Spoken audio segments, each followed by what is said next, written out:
Warahmatullahi wabarakatuh.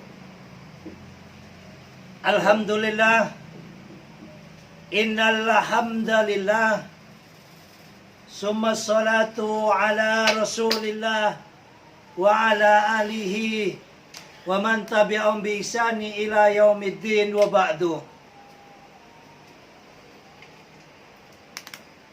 Selamat siang, salam sejahtera buat kita semuanya. Alhamdulillah, pada kesempatan siang hari ini kita sama-sama dapat bersua, berkumpul di acara webinar Lintas Iman yang diselenggarakan oleh Agama Cinta di edisi ke-20 ini. Dalam pekan akhir-akhir ini, Indonesia benar-benar dirundung duka, diuji dengan berbagai bentuk musibah yang sangat menonjol, diantaranya yaitu satu, musibah jatuhnya pesawat Sriwijaya yang menewaskan lebih daripada 60 orang. Dan juga disusul musibah adanya tanah longsor di Jawa Barat, tepatnya di Sumedang dan sekitarnya. Dan juga musibah yang terjadi banjir besar di Kalimantan Selatan, serta berbarengan juga yaitu adanya gempa di Mamuju di daerah Sulawesi Barat. Semuanya ini merupakan ujian berat di awal tahun bagi bangsa dan negara kita. Sebelum kita memulai acara ini, kami minta keikhlasan para hadirin, para peserta serta narasumber semuanya. Mari sama-sama kita angkat dalam doa sesuai keyakinan kita masing-masing, agar yang meninggal dunia diterima di sisi Tuhannya, dan keluarga yang ditimpa musibah ini diberikan kesabaran dan ketabahan oleh Allah, oleh Tuhan Yang Maha Esa, serta segera diberikan ganti yang lebih layak. Mari kita awali acara ini dengan doa sesuai keyakinan masing-masing. Bagi yang beragama Islam, mari berdoa bersama Gus, ila hadinnya wa bi niyatin salihah biridhaillah wa bi aunillah wa bi idnillah wa bi jaybi syafaati sayyidina Muhammadin sallallahu alaihi wasallam wa ala alihi wa azwajihi wa dzurriyyatihi wa ahlil baiti thayyibin at-tahirin. Summa al-Fatihah. Ya Allah, ila jami'i ahlil kubur, ahlil arwah, korban daripada pesawat Sriwijaya Air, dan juga korban daripada tanah longsor di Sumedang, dan juga korban daripada banjir besar di Kalimantan Selatan, serta korban daripada gempa bumi di Sulawesi Barat. Ila hadiniyah al-Fatihah. A'udzu billahi minasyaitonir rajim. Bismillahirrahmanirrahim. Alhamdulillahirabbil alamin, arrahmanir rahim, maliki yaumiddin, iyyaka na'budu wa iyyaka nasta'in, ihdinas siratal mustaqim, siratal ladzina an'amta 'alaihim ghairil maghdubi 'alaihim waladdallin. Amin. Sumbangsi doa kita untuk bangsa dan negara ini, terlebih-lebih kepada para korban, diterima oleh Tuhan Yang Maha Esa, sehingga diberikan penghiburan kepada mereka yang terkena musibah. Dan mudah-mudahan Allah Tuhan Yang Maha Esa menjauhkan negara kita dari segala bentuk musibah dan bencana, apalagi saat ini dibarengi dengan adanya pandemi virus corona yang mendunia, dan juga termasuk di Indonesia yang berkepanjangan ini, yang semuanya sudah benar-benar sangat merasakan penderitaan yang luar biasa dengan adanya pembatasan-pembatasan dalam segala hal.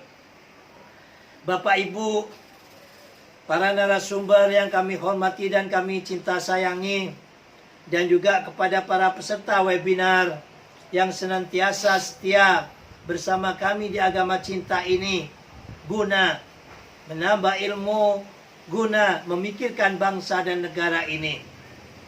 Bapak Ibu sekalian yang kami cinta sayangi, webinar Agama Cinta sering sekali menghadirkan tokoh-tokoh lintas iman. Tujuannya tiada lain tiada bukan untuk membiasakan dan merefleksikan nilai-nilai Bhinneka Tunggal Ika. Bahwa keberadaan kita itu tidak sendiri. Banyak di antara kita sama anak bangsa itu beda agama, beda suku, beda daerah, dan beda tempat. Kita bersatu di dalam komunitas Agama Cinta ini tujuannya untuk saling mengenal. Dengan saling mengenal, maka terjadilah interaksi sehingga kita bisa saling sayang. Dengan adanya saling kenal, saling sayang, maka kita bisa saling gotong royong di dalam membangun bangsa dan negara ini. Sering sekali pasca reformasi, ego-ego kelompok, ego-ego sentris, ego-ego daerah sangat menonjol. Sementara Pancasila sebagai kekuatan ruh bangsa kita sangat sering diabaikan. Bahkan Gus tidak tahu hingga detik ini nasib BPIP juga belum jelas-jelas mau dibawa kemana Pancasila kita. Kok hanya membuat undang-undang untuk dasar negaranya. Sulit sekali ini. Ada apa denganmu Indonesiaku? Maka melalui komunitas Agama Cinta ini, ya biasanya kita doa dari beberapa tokoh lintas iman. Karena banyaknya narasumber dan juga keynote speaker yang kita harapkan di sini. Ada dokter ya, yang mana beliau adalah sebagai keynote speaker kita, yang mana akan memberikan suatu bentuk penjelasan tentang pentingnya vaksinasi ini. Dan kita para tokoh lintas agama, kekuatan kita adalah moral force, memberikan dorongan moral kepada umat, kepada para jamaah-jamaah kita, agar apa yang telah dilakukan oleh pemerintah dengan dana yang begitu luar biasa, semuanya demi kepentingan rakyat Indonesia ini, jangan sampai termakan oleh isu-isu hoax, oleh isu-isu yang gak benar dan gak jelas.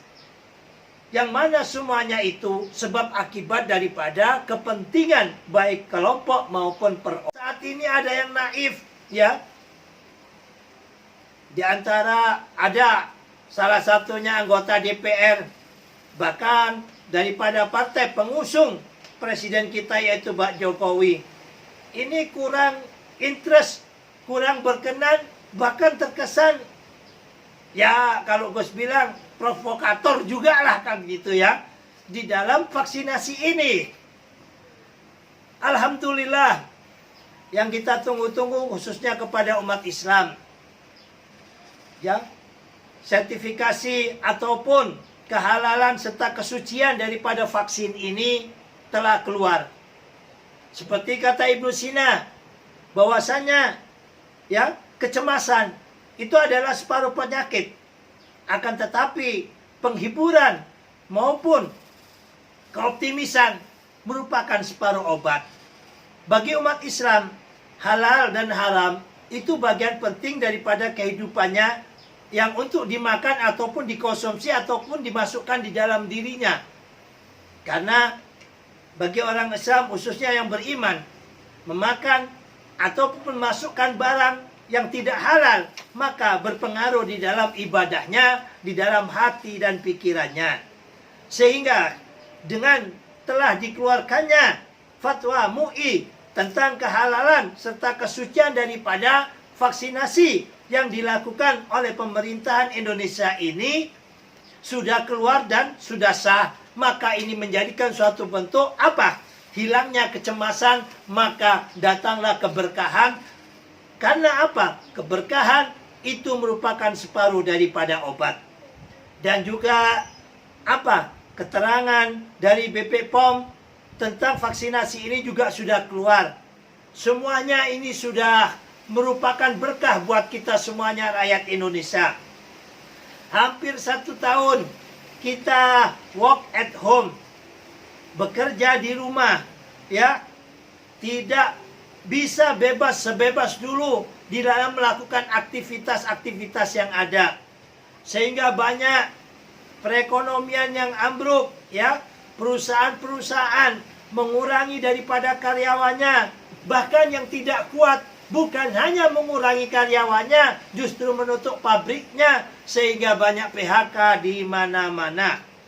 Semuanya ini bukan hanya terjadi di Indonesia, tetapi apa? Merupakan pandemi yang mendunia yang termasuk di Indonesia ini. Kita ucapkan terima kasih kepada Bapak Presiden Jokowi dan pemerintahannya yang telah berpikir luar biasa bagaimana di dalam menanggulangi COVID ini, baik memberikan bantuan tunai maupun non-tunai, maupun melakukan pengetatan kerumunan dengan adanya PSBB. Dan juga yang terakhir saat ini kebijakan yang sangat luar biasa, yaitu memvaksin seluruh rakyat Indonesia secara berkala. Dan yang luar biasa lagi, vaksin ini digratiskan seluruh anak Indonesia. Dan rasa bangga kita sebagai rakyat Indonesia kepada Presiden Jokowi dan pemerintahannya yang telah berpikir luar biasa untuk bangsa dan negara kita. Kalau masalah COVID-19 ini, kita tidak bekerja sama dan sama-sama kerja. Bukan hanya tanggung jawab pemerintah, tapi tanggung jawab seluruh rakyat Indonesia untuk rawe-rawe rantas, malang-malang putung di dalam menanggulangi pandemi COVID-19 ini. Tujuannya tiada lain tiada bukan agar Indonesia segera bangkit daripada keterpurukan ekonomi disebabkan adanya pandemi COVID-19 ini. Ingat, kadal fakru ayakuna kufron. Bisa-bisa dengan kemiskinan menjadi orang itu ingkar, menjadi orang itu kufur. Dengan di PHK-nya besar-besaran pabrik-pabrik yang ada, sehingga banyak memacetkan perekonomian, pedagang-pedagang sepi yang membeli, dan juga banyaknya pengangguran-pengangguran. Ini karena adanya pandemi COVID-19, bukan hanya di Indonesia tapi di seluruh dunia. Maka dengan adanya suntik vaksin ini, tujuannya untuk mencegah, tujuannya untuk mengobati agar penularan daripada pandemi COVID-19 ini dapat diminimalisir sekecil mungkin. Maka dari itu kita selaku tokoh-tokoh lintas agama yang ada, hendaklah memberikan dukungan secara moral kepada pemerintah ini untuk menyampaikan sesuatu yang benar, sesuatu yang hak tentang adanya vaksin COVID-19 ini. Jangan sampai ada tokoh-tokoh agama justru yang memprovokasi, justru yang mengecilkan daripada ikhtiar pemerintahan Presiden Jokowi ini, yang mana tujuannya untuk memikirkan seluruh rakyat Indonesia agar pandemi COVID-19 ini dapat diperkecil, bila perlu dapat dihentikan di bumi Indonesia ini, sehingga perekonomian kita bisa berjalan dengan baik lagi, bisa berjalan dengan lancar lagi, ya. Semuanya pada pengeluh. Lebih daripada 10 bulan kita kesulitan di dalam ekonomi, ya. Kita aja biasanya itu ya ada saja rezeki kalau nggak COVID ini. Lah saat ini untuk saweran saja, ya, di dalam membangun komunitas kita yang jumlahnya tidak mengikat, agar webinar komunitas agama cinta dapat berjalan ini sulit sekali untuk yang membantunya. Semuanya itu dikarenakan mungkin karena sama-sama ekonominya seret. Akan tetapi apabila dalam kondisi semacam ini banyaknya isu-isu hoax, banyaknya orang-orang yang beropini yang tidak benar, apabila negara dan pemerintah tidak kita bantu melalui webinar semacam ini, maka kebatilan yang lebih menang daripada kebenaran itu sendiri, karena kebatilan ini terus merajalela di media sosial. Webinar Agama Cinta di edisi 20 ini yang bertemakan saya siap bela negara, saya siap suntik vaksin, yang dilakukan bersama tokoh-tokoh lintas agama bisa memberikan motivasi kepada seluruh jamaah-jamaahnya bahwa saya sebagai tokoh umat Islam dan juga teman-teman dari Hindu, Buddha, Konghucu, Katolik, Kristen, ya, yang mana sama-sama memberikan motivasi, ya, agar kita harus siap bela negara dengan suntik vaksin ini. Tujuannya tiada lain tiada bukan agar Indonesia segera pulih, agar Indonesia kuat, agar Indonesia sehat, sehingga dapat terwujudnya Indonesia maju yang akan datang. Demikian dari kami. Mari kepada semua para peserta, ikutilah webinar Agama Cinta ini dari awal sampai akhir. Kita hadirkan keynote speaker kita, ya, yaitu Bapak Johannes Joko dari KSP, Kantor Staf Presiden, dan juga Ibu Dr. Ibu Dr. Maria dari Satgas COVID-19 BNPB Pusat, dan juga dari tokoh-tokoh agama, dan share, ya, videonya ini kepada jamaah-jamaah kalian, ya, agar bisa memberikan motivasi vaksinisasi yang dilakukan oleh pemerintah ini. Sama-sama kita dukung agar Indonesia segera bisa bangkit dan daripada keterpurukan disebabkan pandemi COVID-19 ini. Demikian dari kami. Salam Agama Cinta, salam Pancasila. Assalamualaikum warahmatullahi wabarakatuh.